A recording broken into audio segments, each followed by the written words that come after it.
नमस्कार दोस्तों, मैं हूं वंदना भारती और आप देख रहे हैं कमोडिटी इनसाइट्स। जब भी गोल्ड और सिल्वर की बात होती थी तो हमेशा होता था कि ये तेजी है और यहाँ पे इसने इतना रिटर्न दिया है। 2 3 4 साल बाद अगर आप देखेंगे, यहाँ पे काफी सालों बाद, अब जब यहाँ पे इन टोटल अभी कैलकुलेट करेंगे तो गोल्ड आपको बेयरिश टेरिटरी में है, प्लस आपको सिल्वर भी यहाँ पे बेयरिश टेरिटरी में, यानी कि 2 3 साल के पॉजिटिव रिटर्न के बाद पहली बार ये एसेट क्लास आज थका हुआ नजर आ रहा है और गिरा हुआ नजर आ रहा है। तो क्या अब यहाँ से 2026 जो है, क्या ये नेगेटिव टेरिटरी में बंद होगा या फिर यहाँ पे रिएक्शंस, जो चेन रिएक्शंस आ रहे हैं काफी सारे इवेंट्स के, वॉर के, इसके बाद ये मार्केट संभलती हुई नजर आएगी और संभलेगी। तो हिस्टोरिकली बैक डेटा से यहाँ पे हम देखेंगे, ना कि किसी अंदाजे पे, कि कितना टाइम में यहाँ पे ये एक बाउंस लेता है और लेवल्स यहाँ पे कौन से हो सकते हैं, क्योंकि बॉटम और टॉप को प्रेडिक्ट करना लिटरली यहाँ पे काफी मुश्किल है। लेकिन जब यहाँ पे ये चीजें होती हैं तो हम स्ट्रैटेजी के थ्रू चल सकते हैं, जिससे हमें पता चलता है कि अगर हम स्टैगर्ड वे में चलें तो हमें वहां पे एक एवरेज जो हमारा रिटर्न होता है लॉन्ग टर्म में काफी बढ़िया होता है। तो सबसे पहले यहाँ पे एक प्रेजेंटेशन के जरिए यही देखेंगे कि किस तरीके से अभी गोल्ड सिल्वर, जो कि बिल्कुल एक कह सकते थे कि आपके पोर्टफोलियो का चमकता सितारा था, उसने अभी कैसा परफॉर्म किया है और क्या वजह है, और क्या ये इतनी स्ट्रांग दोनों कमोडिटी हैं, क्या ये वापसी करेंगी तो किस हिसाब से करेंगी। तो सबसे पहले हम देखेंगे कि प्रेशियस मेटल का सेल ऑफ एनालिसिस। अगर मैंने 2026 के जून तक का डेटा लिया, ये 10 जून का है, इस बात का आप ध्यान में रखिएगा। यहाँ पे आपको कहीं ना कहीं गोल्ड सिल्वर हमेशा दिखता था, लेकिन अब यहाँ पे सबसे पहले तो आपको पता ही है कि क्रूड ऑयल है, फिर सीआरबी है, लेकिन इसके बाद आपको नंबर्स आ जाते हैं यूएस की इक्विटी मार्केट को, कि आपको कारण पता है यहाँ पे, क्योंकि उनको क्रूड से काफी फायदा हुआ, उनका एआई बूम पे है। अगर देखा जाए तो बाकी कई सारी चीजें ऐसी हैं जो अभी यूएस को फायदा पहुंचा रही है, क्योंकि वेनेजुएला का क्रूड उनके पास आ रहा है, अब ईरान का भी क्रूड ऑयल उनके पास आ रहा है। तो यूएस मार्केट एक बढ़िया है, डॉलर डिमांड में है, ट्रेजरी यील्ड भी यहाँ पे बढ़िया है, एसएनपी है, यानी कि ऊपर में आपको क्रूड के साथ साथ इसका मतलब यूएस का दबदबा दिखेगा। फिर आप देखेंगे आईएनआर, ये मैंने पॉजिटिव साइड दिया लेकिन ये नेगेटिव है क्योंकि ये डिप्रिशिएट हुआ है। फिर डाउ जोन्स आपको आ जाता है। धीरे धीरे आप देखेंगे तो जो ये गोल्ड और सिल्वर हमारे मतलब अपसाइड में रहता था, वो अब डाउनसाइड टेरिटरी में आता हुआ दिखाई दे रहा है। अब इसके कारण क्या है, ये जानना भी काफी जरूरी है। तो सबसे पहले हम यहाँ पे देखेंगे कि क्या ट्रेडिंग वॉल्यूम भी इससे इम्पैक्ट आया है। ये 2026 का ट्रेडिंग वॉल्यूम का एवरेज है और ये 2025 के ट्रेडिंग वॉल्यूम का एवरेज है और ये 24 का है। अब आप देखिएगा कि ट्रेडिंग जो है, और ये डेटा डब्ल्यूजीसी का है, ये जरूर मैं बताना चाहूंगी क्योंकि सोर्सेज हमेशा आप बताने चाहिए। 2024 के एवरेज से काफी ज्यादा था 2025 का एवरेज, और 2025 के एवरेज से काफी ज्यादा था 2026 का एवरेज। कहने का मतलब है कि जो हमारा मतलब कि ट्रेडिंग जो है वॉल्यूम, वो बढ़ता हुआ लगातार नजर आ रहा है। इसमें ये जो पर्पल एक्सचेंजेस हैं, बाकी ओटीसी हैं और एटीएफ है। अब आप यहाँ पे देखेंगे 2026 की बात करते हैं, 25 की बात हम बहुत कर चुके हैं। अब यहाँ पे इसने बिल्कुल पीक बनाया था जनवरी में, जो कि पता है रिकॉर्ड महीना था। यहाँ से प्रॉफिट बुकिंग आई, एक हम लोगों ने डाउन साइड आता हुआ देखा फरवरी में। मार्च में ये ट्रेडिंग वॉल्यूम फिर से बढ़ के एवरेज से ऊपर आया, लेकिन यही मार्च है जब यहाँ पे आपको सेल ऑफ आया था, एग्रेसिवली ट्रेड हुआ था। लेकिन इसके बाद यहाँ पे वॉर जो है काफी ज्यादा डोमिनेटिंग हो गया और हम 2026 के एवरेज ट्रेडिंग वॉल्यूम से नीचे की तरफ ट्रेड कर रहे हैं। खासकर कि ईटीएफ में जो है आउटफ्लोज आता हुआ दिखा है, क्योंकि अगर आप देखेंगे 25 के ईटीएफ में देखिए ये ज्यादा था, अब यहाँ पे ये कम होता हुआ नजर आया, यानी कि ईटीएफ का आउटफ्लो मार्च से लेके मई महीने तक 55 टन का हिसाब से है। तो ये भी एक कारण है कि हम लोगों ने गोल्ड में एक फॉल आता हुआ देखा। सिर्फ ईटीएफ को अगर आप लेते हैं तो ये 15 डेज का डेटा होता है, वो मैंने आपको आपके लिए लिया। ये देखिए जनवरी में कितना मतलब पॉजिटिव ये बढ़ रहा था, उसके बाद हम लोगों ने थोड़ा सा इसमें डाउनसाइड का ट्रेंड जो है वो ज्यादा आता हुआ देखा, यानी कि लोगों ने हायर साइड पे भी प्रॉफिट बुक किया, वॉर की वजह से भी प्रॉफिट बुक किया, करेक्शन से डर के भी यहाँ पे प्रॉफिट बुक किया। अब हमारे मार्केट में अगर देखेंगे, अब बात तो वो ग्लोबल थी, हम अपना लोकल बात करेंगे, क्योंकि यहाँ पे देखिए यही गोल्ड है जिसने आपको ईटीएफ का जितना वॉल्यूम था उसने म्यूचुअल फंड को सरपास करता हुआ देखा था 2025-26 में। अब यहाँ पे दिसंबर में तो हम लोगों ने रिकॉर्ड वॉल्यूम आता हुआ देखा था, ये 11,647 करोड़ का था। जनवरी में ये 24,000 करोड़ हो गया, मोर देन डबल। फरवरी में ये अचानक से कम हुआ और जो नेट फ्लो था, क्योंकि यहाँ पे प्रॉफिट बुकिंग आई थी, ये सीधा सीधा का 1/4 होके, उससे भी 1/4 मैंने ज्यादा बोल दिया, कम बोला, उससे भी ज्यादा हुआ। यहाँ पे 5255 करोड़ का ही यहाँ पे रह गया था नेट फ्लोज। तो अब आपको धीरे धीरे पता चलेगा कि क्यों गोल्ड प्राइसेस यहाँ पे नीचे की तरफ आए, क्योंकि जो लोग प्रॉफिट में थे वो यहाँ पे निकले भी हैं। पहली बार मई में ये जो डेटा है ये निगेटिव आया है, और यहाँ पे एग्रेसिव प्रॉफिट बुकिंग जो है वो देखने को मिली है। अब यहाँ पे अगर आप देखेंगे, क्योंकि मार्च में तो हमारा इसलिए भी निगेटिव था क्योंकि ईयर एंड का प्रॉफिट बुकिंग होता है और काफी चीजें यहाँ पे रहती हैं। अब आगे बढ़ेंगे, बायर्स कौन है जो इसको थाम के रखे हुए हैं? नहीं तो जिस हिसाब से ईटीएफ में इनफ्लोज हुआ, आउटफ्लोज हुआ सॉरी, ये तो यहाँ पे बिल्कुल क्रैश हो जाना चाहिए था, लेकिन ये क्रैश नहीं हुआ। क्यों? क्योंकि सेंट्रल बैंक्स ने यहाँ पे पहले थोड़ी थोड़ी बाइंग करी, लेकिन जैसे ही प्राइसेस यहाँ पे नीचे आया है, सेंट्रल बैंक्स ने अपनी बाइंग को बढ़ा दिया। अब एवरेज वो बाइंग कर रहे थे 15-20 टन का, अब यहाँ पे 17 टन 12 टन, मतलब इस तरीके से जो बाइंग है वो उभरती हुई नजर आ रही है। तो सेंट्रल बैंक्स जो है वो बाई करते हुए नजर आ रहे हैं। अब यहाँ पे अगर हम देखें गोल्ड सिल्वर का, मैंने एक ही चार्ट में लिया है, मतलब स्लाइड में लिया है कि किस तरीके से मूवमेंट, मेजर मूवमेंट आई थी, क्या ड्रॉप आया था और क्या यहाँ से राइज आया था। क्योंकि क्या है ना कि जब चीजें 5600 से यहाँ पे 4100 आई हैं तो अपने आप 3000 की बात होने लगी। तो 3000 की बात होती है, जब आप यहाँ पे 5600 पे जाते हैं तो 8000 की बात होती है। बस मैं उससे बचना चाहती हूँ, और मैं चाहती हूँ कि आप उस पे ना ध्यान देके एक रियलिस्टिक टारगेट को लेके चलिए और रियलिस्टिक अप्रोच को लेके चलिए। तो ना तो यहाँ पे मैं $3000 की बात की, ना मैंने कभी $8000 की बात की, $6000 तक बात यहाँ पे हुई थी। अब यहाँ पे सिनेरियो चेंज हुआ है, तो अब आपको पिछला रेफर करना होगा हिस्टोरिकली डेटा, कि किस तरीके से मूवमेंट आती है। सिल्वर में 1968 से 1974 में 50% का यहाँ पे एक ड्रॉप आया था। 71 तक मतलब ये ड्रॉप रहा, लेकिन जब रैली आई तो 74 तक ये रैली जो है 420% तक आई। 50% की गिरावट के बाद इतनी बड़ी रैली आई सिल्वर ने 1974 से 1980 के बाद। फिर इसका दूसरा यहाँ पे एक बना टाइम पीरियड, 43% ड्रॉप आया 1976 में आया, यानी कि इस पीरियड के बाद फिर 1976 में 420% बढ़ा, फिर 43% का एक क्रैश आया। क्रैश के बाद इसने इतना बढ़ा और ये जनवरी 1988 तक मतलब 1100% तक का एक अपसाइड देखा, और डम मतलब प्राइसेस जो है वो नीचे की साइड ज्यादा जाते हैं। 8 की सुपर साइकिल में हम लोगों ने 60% तक का फॉल जो है वो आता हुआ देखा था। फिर रैली आई पोस्ट 2008, ये 490% तक की रही। ये तो हमारा तीन जो मेजर क्रैश था सिल्वर का वो हमने यहाँ पे देखा। अब गोल्ड में हमारे चार क्रैश आ चुके हैं, और उसको हम यहाँ पे रेफर करेंगे। 73-75 में ये ड्रॉप आया था, और जब ये ड्रॉप आया था 30% का था। बाद में जो रैली आई थी ये मोर देन यहाँ पे 100% की रैली आई थी, उसके बाद 45% हम लोगों ने बढ़ता हुआ देखा। अगर मैं रीजन बात करने लगूँ तो बहुत टाइम लग जाएगा, इसलिए मैंने सिर्फ ये लिया। फिर 1975 से 80 में एक ड्रॉप आया था 50% का। उसके बाद रैली जो आई थी वो लगभग 1980 तक, यानी कि शुरुआत में 76 में 1976 में ये गिरा। उसके बाद अप डाउन साइड से जो रैली आनी शुरू हुई वो 770% तक बढ़ता हुआ गोल्ड नजर आया। अब आप बोलेंगे 2006 का साइकिल हम ले, 2006 में भी यहाँ पे गोल्ड में गिरावट हुई थी, 26% की फॉल थी, उसके बाद रैली 90% आई। अब गोल्ड 2008 में जब गिरावट हुई थी 35% गिरा था जब सब प्राइम क्राइसिस आया था। इसके बाद हम लोगों ने 180% तक का इजाफा आता हुआ देखा। तो धीरे धीरे अगर आप बोलेंगे कि ये तो बहुत ज्यादा लग रहा है, 25% गिरा, 60% गिरा, 11-11% का एक अपसाइड आया, ये कैसे हो सकता है? अब आप सिर्फ 20 साल का साइकिल लेंगे तो जो गोल्ड 5600 पे लिस्ट हुई थी एमसीएक्स पे, वो अभी 1,40,000 के करीब है। तो आप समझ सकते हैं कि इसकी रिकवरी हर फॉल पे कितने परसेंटेज वाइज हुई। तो मैं ये कह रही हूँ, मैं ये नहीं कह रही कि डाउन साइड खत्म हो गया यहाँ पे, बट यस, अभी यहाँ पे इस डाउन साइड पे आपको बाइंग जो है वो बाकी है। पिक्टोरियल अगर लिया जाए तो इस तरीके से ये मतलब इवेंट्स आपको नजर आ जाएंगे। ये 2008 का सब प्राइम था 34%, 1980 का बबल था 45%, 1973 जो मैंने अभी बात करी थी वो ऑयल क्राइसिस का था, 29% ड्रॉप आया था, जो ऑयल क्राइसिस अभी भी आप कह सकते हैं। तो इसलिए मैंने लिया। 2026 में अभी करंट साइकिल में 27% का ड्रॉप आया, 2006 में आपको 25% का ड्रॉप आया। तो ये एक मतलब कि इवेंट आपको निकल के आ गया। अब यहाँ पे देखेंगे कि एनालॉजी यहाँ पे क्या मतलब की है यहाँ पे। तो एक बार है कि 1973 में आया था, तो 1 से कितना गिरा, 29% के करीब यहाँ पे फॉल आया था जब ऑयल शॉक्स था। 117% यहाँ पे बढ़ता हुआ नजर आया।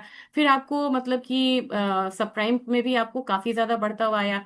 अब 2026 की रियलिटी क्या है, यहाँ पे क्या है, positioning shocks rather than the fundamental reset. यहाँ पे फंडामेंटल रीसेट नहीं है, यहाँ पे स्ट्रक्चरल डिमांड जो है वो बनी हुई है, लेकिन कैश क्रंच है, जिसकी वजह से हम लोगों को यहाँ पे एक डाउनसाइड देखने को मिल रहा है। तो करंट साइकिल में 27% यहाँ पे गोल्ड गिर चुका है, 35% यहाँ पे सिल्वर गिर चुका है। और आपको अब ये चीज काफी ध्यान में रखना होगा, आप कहेंगे कि रिपीटेड स्लाइड है, नो, सारी स्लाइड्स हैं वो अलग अलग हैं।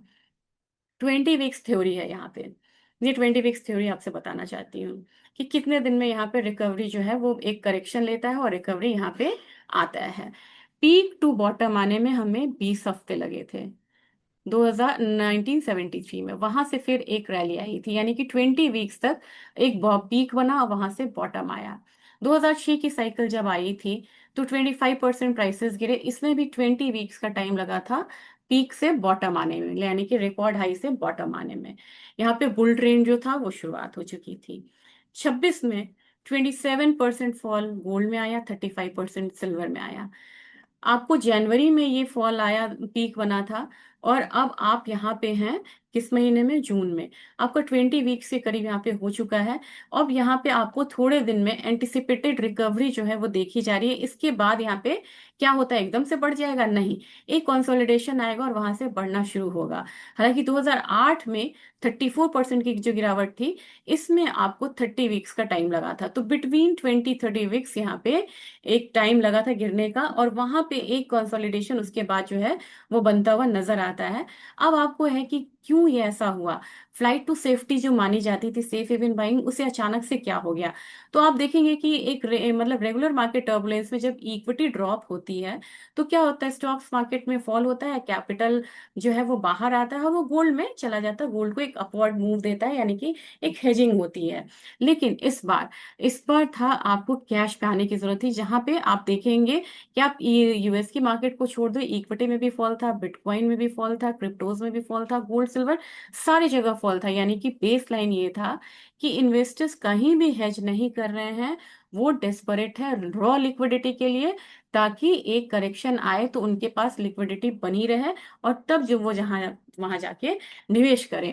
एक और बहुत बड़ा कारण है जिसकी वजह से हम लोगों ने अक्रॉस द बोर्ड सेलिंग देखी है, चाहे वो इक्विटी हो, आपको क्रिप्टोस हो, या फिर आपका कमोडिटी मार्केट हो। कैपिटल डिमांड बनी है। कैपिटल डिमांड क्यों बनी है, ये मेगा आईपीओ का साल है। आप इसमें अगर आप देखेंगे तो, अगर आप इसमें देखें तो स्पेस एक्स है। फिर अगर आप यहाँ पे देखेंगे तो आपको मतलब एंथ्रोपिक है। इसके बाद आपको अदर मतलब जो भी मतलब आप देखेंगे बहुत सारे यहाँ पे आईपीओज यहाँ पे निकल के आ रहे हैं। और जैसे ये आईपीओज यहाँ पे आएंगे ना, तो उसके लिए क्या होता है ना कि लिक्विडिटी की एक डिमांड होती है। जैसे लिक्विडिटी की डिमांड यहाँ पे होगी ना, तो प्राइसेस जो है अब वो आपको क्रैश होंगे बाकी एसेट क्लास में और आईपीओज के लिए। और बाकी ये जो अब इनफ्लोज है ये बड़े बड़े आईपीओज में आता हुआ दिखेगा। तो आज 12 जून 13 जून ऐसे 12 जून को यहाँ पे स्पेसएक्स का यहाँ पे लॉन्च है। इसके बाद क्या है, फिर लोग कैश पे रहना चाहेंगे अगले आईपीओज में लगाने के लिए। तो एआई के जो आईपीओज हैं वो अभी मेन अट्रैक्शन इन्वेस्टर्स के लिए बना है। इसकी वजह से भी हम लोगों ने मतलब एक क्रैश आता हुआ देखा अदर एसेट क्लासेस में। आपको ओपन एआई का भी यहाँ पे है, और इसकी डिमांड जो है कम से कम $200 बिलियन की यहाँ पे बनती हुई नजर आ रही है। दूसरी चीज है, अगर आप देखें गूगल का भी देखेंगे तो वहां पे उन्होंने $60 बिलियन का उन्होंने बायबैक किया है। यानी कि कंपनीज को भी अभी पैसे चाहिए, और सिस्टमैटिक फ्रिक्शंस भी यहाँ पे आपको देखे जा रहे हैं, जिसमें कि काफी प्राइवेट क्रेडिट फंड्स है वो मतलब कि क्वाइटली मतलब क्लाइंट से अपना रिडेम्पशंस जो है वो करवा रहे हैं। यानी कि जो भी काउंटर है वो कैश यहाँ पे बैठना चाह रहा है। और आपने कई शेयर्स में यहाँ पे बाईबैक देखे हुए होंगे अगर इक्विटी में आप ट्रेड कर रहे हैं। लेकिन पॉजिटिव चीज क्या है, पॉजिटिव चीज ये है कि जो हमारा DXY है, यानी कि डॉलर इंडेक्स है, वहां पे एक एग्जॉशन देखा जा रहा है, $100 के पास यहाँ पे रुकता हुआ दिख रहा है। For the time being. और यूएस का जो मतलब कि ट्रेजरी यील्ड है वो भी एक पीक पे अभी आता हुआ दिख रहा है। और जिस तरीके से लोग एआई बबल की बात कर रहे हैं, अगर यहाँ से थोड़ा भी फॉल आता है, मतलब अभी तो आईपीओज आएंगे तो थोड़ा सा उठेगा, लेकिन जैसे ही एक फॉल आएगा तो फिर से आपको एलोकेशंस जो हैं गोल्ड में बढ़ेंगे। अब आप बोलेंगे गोल्ड में एलोकेशंस क्यों बढ़ेंगे? क्योंकि अभी गोल्ड का एलोकेशंस बहुत फ्लैट है, 2% करंट ETF एलोकेशंस है। और ये बहुत कम है। ये पीक हो गया था कब? 8% हुआ था यहाँ पे 2008 से 11 में, और अभी ये सिर्फ 2% है। अब बोलेंगे क्यों बढ़ेगा ETF में एलोकेशंस, क्यों बढ़ेंगे? एलोकेशंस वहां बढ़ते हैं जो चीजें यहाँ पे बहुत इंपॉर्टेंट होती हैं, उनके फंडामेंटल्स स्ट्रांग होते हैं। फॉर सम रीजन प्राइसेस जो डाउनसाइड होता है तो उसका रिस्क रिवॉर्ड रेशियो यहाँ पे स्ट्रांग होता हुआ नजर आता है। और यही है अभी गोल्ड सिल्वर में, क्योंकि अभी का जो फॉल है ये लॉन्ग टर्म स्ट्रैटेजिक बायर्स के लिए बहुत बढ़िया मौका है रीएलोकेट करने का गोल्ड और सिल्वर को लोअर लेवल्स पे। तो ये एलोकेशंस जो ETF के हैं, कौन? इंस्टीट्यूशनल एलोकेशंस में, इंडिविजुअल नहीं करी, क्योंकि इंडिविजुअल में तो अभी अभी मैंने आपसे कहा है कि यहाँ पे आउटफ्लोज हो रहा है। इंस्टीट्यूशनल इन्वेस्टर्स जो हैं ये यहाँ पे वापस आएंगे, साथ में आपको ज्वेलरी बाइंग भी बढ़ेगी, और प्लस आपको ETF जो है मतलब रिटेलर्स भी यहाँ पे बढ़ते हुए नजर आ सकते हैं। अब आपको ये जो 20 डेज की थ्योरी है इसको यहाँ पे मान के चलना पड़ेगा। ये मैंने आपको डेटा बताया है कि 20 वीक्स का एक पीक से बॉटम बनता है और वहां से एक रिकवरी आती है। ये हमारा मेन है, इसको आप देख के चलिए। ये गोल्ड का सीजनैलिटी चार्ट है, ये कॉमिक्स है और ये MCX है। इस पे देखेंगे ब्लू चार्ट जो है ये आपको कॉमिक्स है, रेड लाइन जो है ये आपको अपना MCX है।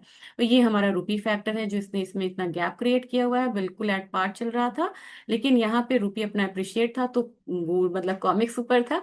अब यहाँ पे डाउन साइड आ गया है कॉमिक्स, क्योंकि डॉलर अप्रिशिएट हुआ है और अपना करेंसी जो है वो डिप्रिशिएट हुई है। चलिए ये बात हुई करें क्यों ये डिकपल होके थोड़ा सा स्प्रेड क्यों आया था। और यहाँ पे एक आर्बिट्राज भी होता है इंटरनेशनल विंडो में। आप खड़े हैं यहाँ पे, हमने मई में अप्रैल देख लिया, ये मई देख लिया, जून देख लिया, जून में जो आपको यहाँ पे डाउन साइड बनेगा, तो जून ऑनवर्ड्स आपको यहाँ पे एक अपसाइड लगातार देखने को मिलेगा till the month of November. अक्टूबर नवंबर थोड़ा स्लगिश होगा, फिर नवंबर से दिसंबर एक अपसाइड रहेगा।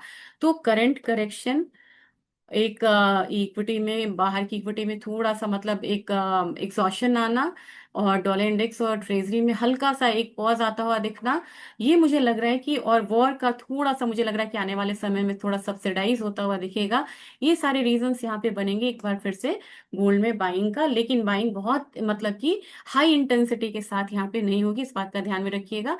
ये सिल्वर का चार्ट है, सिल्वर में अब जून महीने से हम कहें तो सिल्वर की जो इंटेंसिटी है ये गोल्ड से हायर है, यानी कि गोल्ड से ज्यादा मूवमेंट, पॉजिटिव मूवमेंट यहाँ पे सिल्वर में आपको आती हुई दिखाई देगी। तो आप ये कह सकते हैं कि फंडामेंटल्स मैंने कई बार आपसे शेयर किया है कि इंडस्ट्रियल डिमांड है, 6 इयर्स का ये डेफिसिट है, लेकिन वॉर की वजह से डिमांड डिस्ट्रक्शंस भी हुआ, ऑब्स्टिकल्स भी आए। ये थोड़ा भी अगर यहाँ पे खत्म होता हुआ तो नहीं, लेकिन कम होता हुआ भी इनफैक्ट अगर दिखता है, तो मुझे लग रहा है कि प्राइसेस जो है ये आपको हायर साइड जाएगा, और लोअर लेवल जो है ये अपने आप में बायर्स को अट्रैक्ट करता है, खास करके मेटल्स में दम हो तो गोल्ड और सिल्वर में वो दम है। आने वाले समय में हम इसे बढ़ता हुआ देख सकते हैं। फॉर द टाइमिंग पेशेंस रखिए, इसके बाद हम एक अपसाइड आता हुआ देख सकते हैं। तो मैं इस कोर्स के साथ एंड करना चाह रही हूँ कि gold isn't falling because gold is broken, it's falling because somebody somewhere needs the cash more than they need the hedge. So ये एक आपको एक मैंने एक प्रेजेंटेशन तैयार किया था आपके लिए, होप सो आपको अच्छा लगा होगा। लेकिन अगर मैं प्राइस ना दिखाऊं तो फिर तो यहाँ पे ये पूरा होता हुआ आपको नहीं दिखेगा। एक बार प्राइस चार्ट यहाँ पे लेते हैं। प्राइस चार्ट अगर हम यहाँ पे लेंगे तो मुझे लग रहा है थोड़ा समय यहाँ पे आपको लॉन्ग टर्म अगर दिखाऊं तो आपको लगेगा कि करेक्शन अभी डन नहीं है, और 44,000 से ऊपर अगर ये संभलता है, और आपको ध्यान में रखना होगा 4250 से ऊपर जाए तो ही आप इसे एक अपसाइड में मानिएगा। और अभी आपको फर्स्ट जो वो मतलब मूवमेंट आएगी 4600 की आएगी, देन 4765 की तरफ जाते हुए हम दिखाई दे सकते हैं। लेकिन अभी ये बोलना कि करेक्शन हो चुका है अब नहीं होगा, ये अभी जल्दबाजी होगी। और ये लेवल जो है अल्टीमेटली 3925 का नहीं टूटना चाहिए फिलहाल में। हमारे मार्केट की बात की जाए, हमारा मार्केट टिकअप लो के ट्रेड हो रहा है। थोड़ा सा आप लॉन्ग टर्म जाएंगे तो 1,65,000 का लेवल, 1,70,000 40,000 दिखेगा। ये बिल्कुल 2026 के बाद लास्ट की मैं बात कर रही हूँ। तो अभी से बिल्कुल इसके वो नहीं करिएगा कि अभी गिरावट पे आप ऐसा क्यों बोल रही हैं। और क्योंकि अभी गिरावट इसमें बाकी है, जो मेन एक्यूमुलेशन जोन बनेगा वो 1,44,000 से आपको 1,42,000 का बनेगा। सिमिलरली सिल्वर में इसने एक रेस्पेक्ट तो दिया है इस लेवल को, लेकिन मुझे लग रहा है कि थोड़ा सा करेक्शन यहाँ पे भी हो सकता है, मैक्सिमम $58। और 2026 का मुझे लग रहा है कि $78, $75 एक अभी फिलहाल फिलहाल एक रेंज बन रहा है 2-3 महीने का। तो $78 तक आपको फिलहाल ये अगर रिवर्सल आता है तो देखने को मिल सकता है, जबकि हमारे बाजार में काफी लोग परेशान हैं जिनकी बाइंग 3,50,000 है। मुझे लग रहा है कि पहले तो 280 आ जाए, फिर 320 का एक लेवल रहेगा, और लेकिन इसके लिए इंतजार लंबा है। एक्यूमुलेशन जोन आपका होना चाहिए 2,15,000 से 2,20,000। क्रक्स यही है कि अभी करेक्शन बाकी है। करेक्शन पे अगर आप यहाँ पे एक्यूमुलेट करते हैं तो आपको ईयर एंड आते आते एक अच्छे लेवल्स मिलेंगे, लेकिन वो रिकॉर्ड हाई लेवल मिलेगा या नहीं, इसमें अभी थोड़ी सी यहाँ पे मतलब डाउट है।